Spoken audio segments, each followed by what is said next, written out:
रायगढ़ राज्य में एक बहुत ही शौर्यवान राजा थे। उनकी एक बेटी थी मैथिली। वो बचपन से ही बहुत लाड़ प्यार में पली बढ़ी थी, इसलिए बहुत घमंडी हो गई थी। वो किसी भी गरीब की इज्जत नहीं करती थी।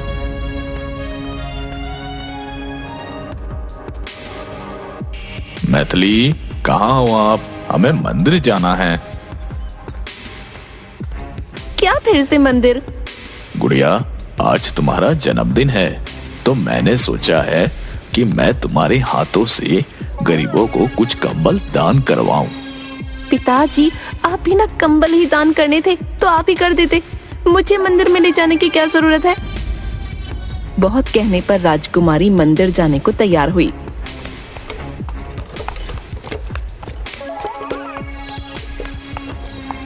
पर मंदिर में राजकुमारी सबको कंबल फेंक कर देती है। बेटा, थोड़ा इज्जत से कंबल दो। तब एक गरीब राजकुमारी को आशीर्वाद देने के लिए उसके सिर पर हाथ रखता है। ये क्या कर रहे हो तुम? दूर रहो मुझसे। फिर एक किसान वहाँ पर फलों की टोकरी लेकर खड़ा हो जाता है। महाराज, मैंने सुना है कि आज राजकुमारी जी का जन्मदिन है, तो मैं उनके लिए कुछ मीठे फल लेकर आया हूँ। राजकुमारी, देखो, तुम्हें बेर बहुत पसंद है ना? ये लो। क्या ये भिखारी मेरे लिए फल लेकर आए हैं और आपको लगता है कि मैं इस भिखारी के हाथों से ले लूंगी? फिर फलों की टोकरी को लात मारकर वो सारे फल नीचे गिरा देती है। इन्हें कह दो ले जाएं अपने फल। राजकुमारी, ये क्या बदतमीजी है? माफी मांगो इनसे, ये बड़े हैं तुमसे। नहीं पिताजी, मैं नहीं मांगूंगी माफी वाफी। और वहाँ से चली जाती है।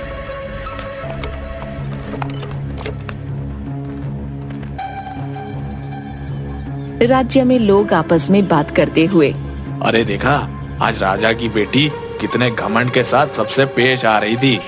भाई, अपनी औलाद को हमारे राजा राह पर नहीं ला पाए। कहाँ हमारे राजा का बर्ताव और कहाँ राजकुमारी का घमंडी स्वभाव। सही कहा भाई, पता नहीं राजा कभी उसे सुधार पाएंगे या नहीं। किसी के साथ बात तक करने नहीं आती राजकुमारी को।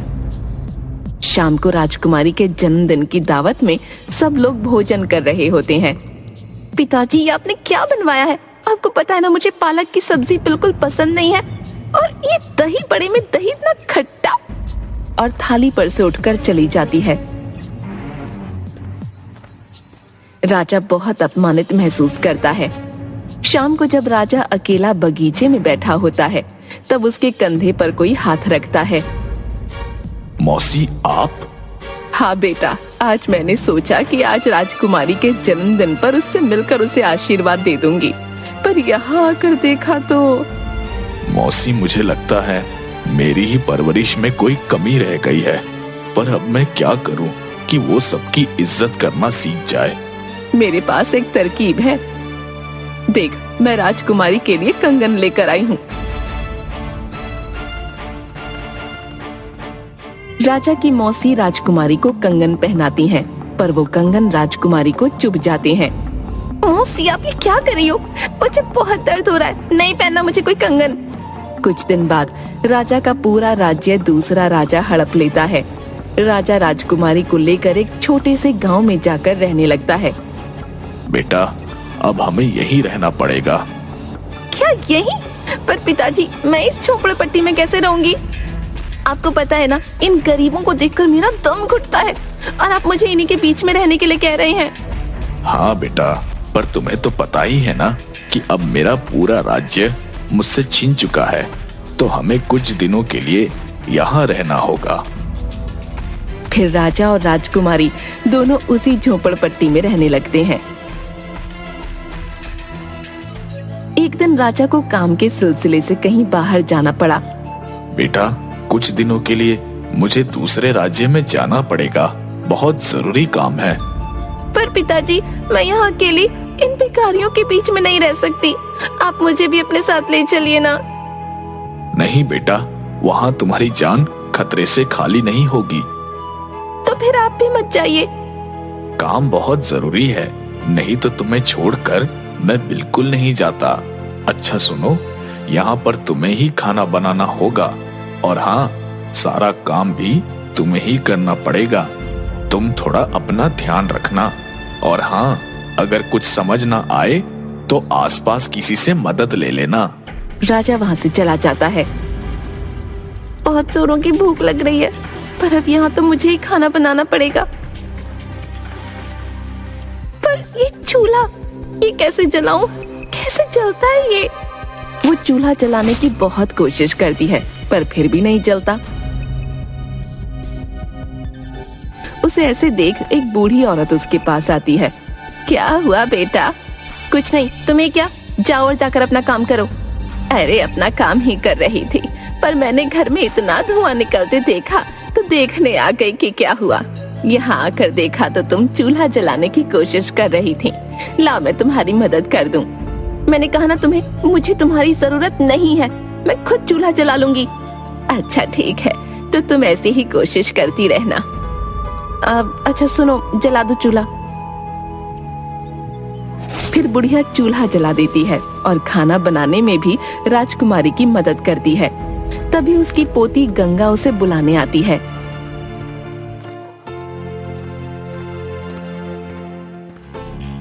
अरे तुम कितनी सुंदर हो दादी, ये राजकुमारी है ना? राजकुमारी के बालों को हाथ लगाकर, तुम्हारे बाल कितने सुंदर हैं। दूर रहो मुझसे। अच्छा बेटा मैं चलती हूँ, रात बहुत हो गई है। गंगा तो यही राजकुमारी जी के पास रुक जा और उनकी मदद करना, ठीक है? नहीं, मुझे किसी की जरूरत नहीं है, जाओ तुम यहाँ से।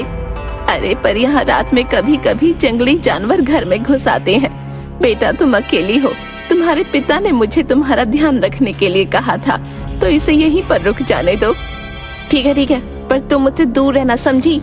रात को गंगा राजकुमारी के साथ रुक जाती है, पर राजकुमारी गंगा से परेशान हो जाती है।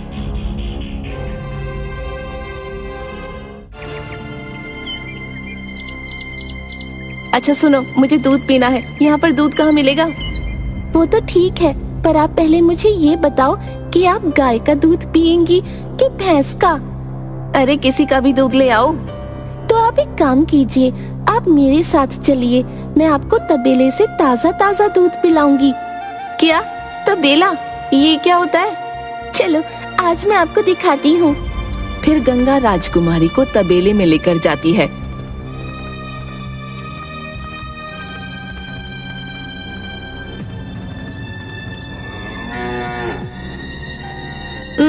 अरे ये तुम मुझे कौन सी जगह पर ले आई हो?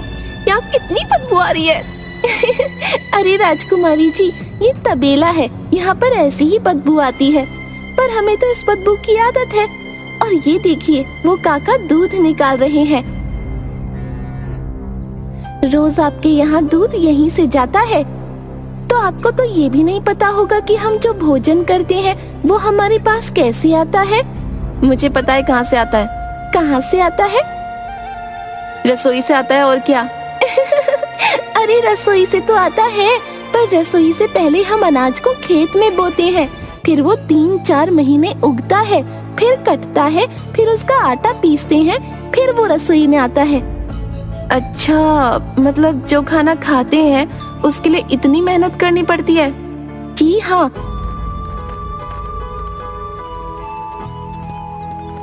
वो देखिए,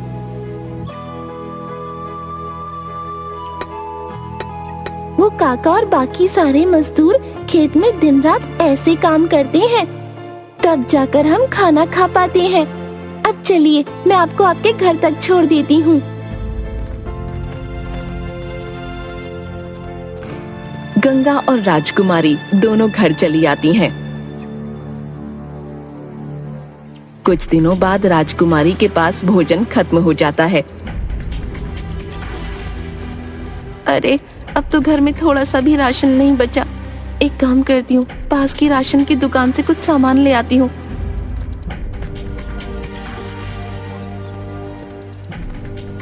काका कुछ चावल, थोड़ा आटा और दाल दे दीजिए। ठीक है बिटिया। सामान लेकर राजकुमारी जाने लगती है। अरे बेटी पैसे? पैसे? पर वो तो मेरे पास नहीं है। क्या पैसे नहीं है? पर तुम मुझसे बिना पैसे में सामान नहीं ले जा सकती। पर काका मैं बहुत भूखी हूँ और घर पर कुछ भी खाने को नहीं है। मैं अभी ले जाऊँ, फिर आपको बाद में पैसे चुका दूंगी। नहीं, मैं बिना पैसे में तो अपनी माँ तक को सामान ना दूं, तो तुम किस खेत की मूली हो?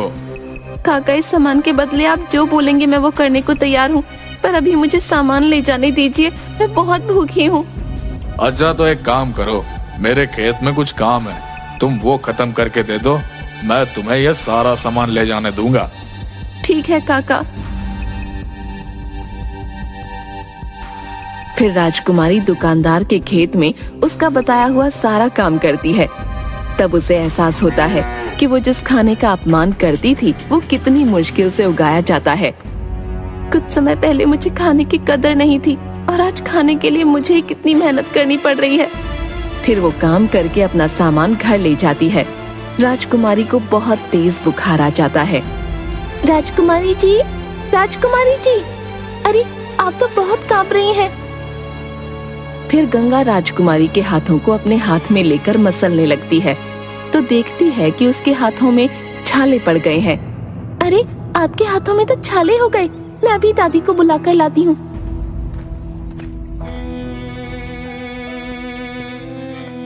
दादी, दादी! राजकुमारी जी को बहुत तेज बुखार हो गया है, उनके हाथ पैरों में भी छाले पड़ गए हैं। आप चलो उनके हाथ पैरों पर आपका बनाया मरहम लगा दो। फिर बूढ़ी औरत राजकुमारी के हाथ पैरों में मरहम लगाती है और गांव के कुछ लोग वैद्य को बुलाकर लाते हैं। वो राजकुमारी की सेवा करते हैं।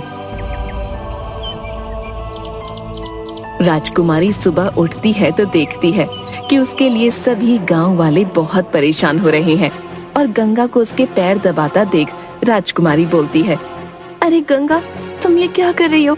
हटो यहाँ से।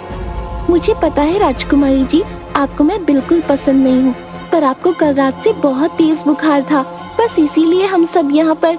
ये सब सुनकर राजकुमारी का सारा घमंड चूर चूर हो जाता है। तभी राजा वहाँ आ जाता है। अरे बेटा, मैंने सुना था कि तुम्हें बहुत तेज बुखार हो गया है, अब तुम ठीक हो ना? हाँ पिताजी, अब मैं ठीक हूँ। फिर राजकुमारी राजा को सारी बातें बताती है। मुझे माफ कर दो मेरी बच्ची, मेरी वजह से तुझे ये सब काम करना पड़ा। अरे नहीं पिताजी, आप ये बताइए आपका काम हो गया? तभी एक सिपाही वहाँ आ जाता है। महाराज चलिए, रथ तैयार है। कहाँ चलना है पिताजी? हमारे महल में बेटी। पर महल तो। नहीं बेटी, वो सब नाटक था, तुम्हारे घमंड को तोड़ने के लिए।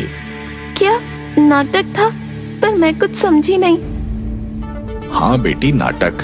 हमारा महल सुरक्षित है और मैं तुम्हें यहाँ इसलिए लाया था ताकि तुम गरीबों की इज्जत करना सीख जाओ और तुम्हें पता लगे कि जिस भोजन के लिए तुम अपमान करती थी उसे उगाने के लिए कितनी मेहनत करनी पड़ती है।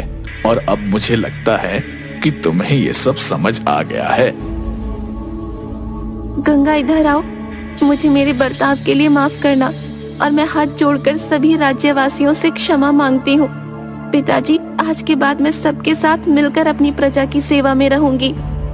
वाह बेटी वाह, आखिरकार मौसी का ये प्रयास रंग लाया। महाराज की जय, महाराज की जय, राजकुमारी जी की जय, राजकुमारी जी की जय। महाराज की जय, महाराज की जय, राजकुमारी की जय, राजकुमारी की जय।